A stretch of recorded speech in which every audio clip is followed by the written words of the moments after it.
Hello everyone, I'm Samantha and today is another Bowspring breakdown. Today we're going to be examining side bow. Side bow is really great because it is one of the best ways to feel the whole body integration in the bowspring alignment for everybody. So almost everybody can do this. We're going to be lying down, but that does not mean we're not going to be activating. So as always, we're looking for a gentle activation everywhere at the same time, equally everywhere and at the same time. So we'll start on our side. Slide and glide, a nice slide and glide to the side. And I'll first start by anchoring my floor hand down with an ice pick. So it's a soft seed hand, and there's a hollow between my wrist and the floor. So this arm has a tendency to just lay there because we're not used to activating the arm that's on the floor, but I want you to push that seed hand down a little bit so you can feel a gentle engagement in your arm that's on the floor. Sit your hips behind you, so it might even go off the mat if you're on a mat, and stack the knees and the ankles and the hips. And you want to try to be tall from the side, so if you feel like you're rolling backwards or rolling forwards, position yourself so that you don't feel that way. So maybe it's adjusting the hips a little far backwards, or maybe it's allowing yourself to roll to where you're really on your side ribs. So for the neck here, I want you to make your neck nice and long. You can touch the upper part of the neck from behind and push that forward in order to open up the front of your neck.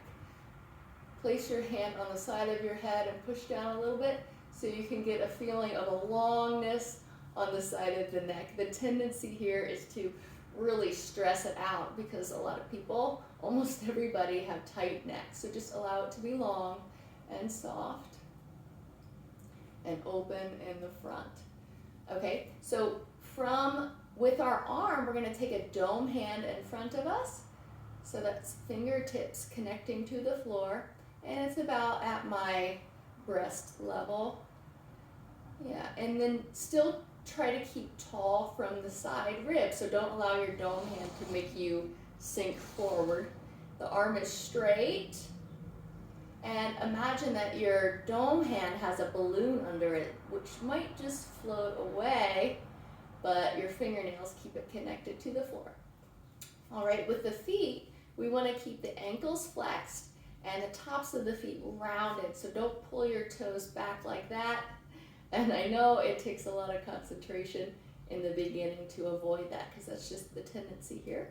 So pressing and shaping the top of the feet rounded, getting really tall from the side, opening the front throat, and then keeping your fingernails where you are, start to slide the top shoulder up higher towards your ear without crunching your neck, so without stressing your neck out, letting those side ribs get taller, pushing down into the right seed hand, and allowing your right waistline to lift off the floor. Okay, and then you can hover the top leg here. Yeah, keep those tops of the feet curled, the ankles flexed, neck long. And then let's bring the top hand to a horseshoe hold on the top knee. Push them into one another in order to slide your groins back. Your belly gets longer. Keep pushing into that right hand, the right knee, and the top of the right foot to keep the floor side of your body engaged during this activation. So the parts of your body on the floor have a tendency just to dump, but we're not going to let them do that. The top of the leg pushes into the hand to help stretch the belly and bow it. So keep that going on there. And then we'll take the top hand to the back of the head, push the neck forward, push the back of the head back, push into the floor hand for resistance, and then open up the front body. And it should feel like a big stretch in the belly, the low belly, the front of the throat. Yeah. With a big smile on your face. All right, take it down. We'll go to the other side now.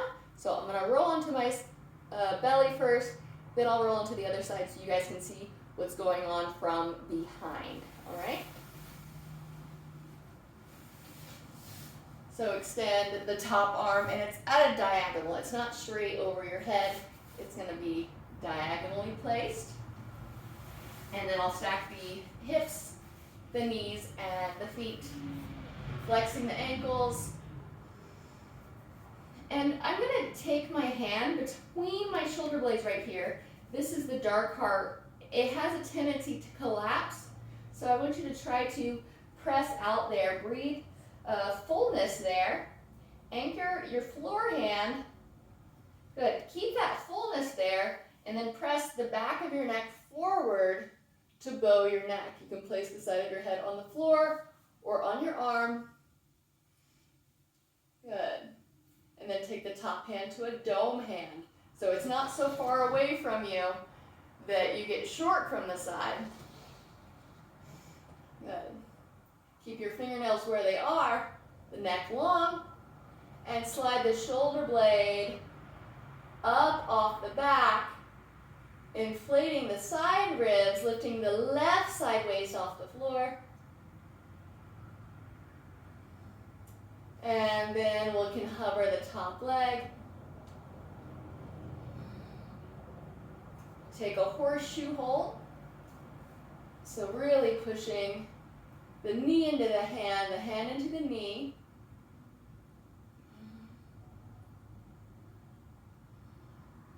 Yeah, the hips get further back. The belly gets really long. Keep that. And then take the top hand behind the head. Check that your elbow is dropped towards the floor. So don't let your elbow start lifting up towards the sky. You're going to lose that fullness between the shoulder blades. So elbow down, push the head back. Yeah, there you go. Open up your belly, and you can do some bicycle pedals here with your legs to remind them to keep that activation.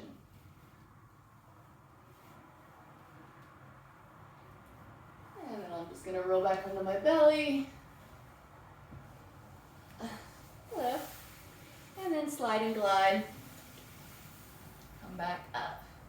Thank you for practicing side bow with me today. If you have any questions about it, please let me know. Leave it in the comments or send me a message directly. I love talking about Bowspring. So give me your questions and check it out. Thanks for joining. Bye.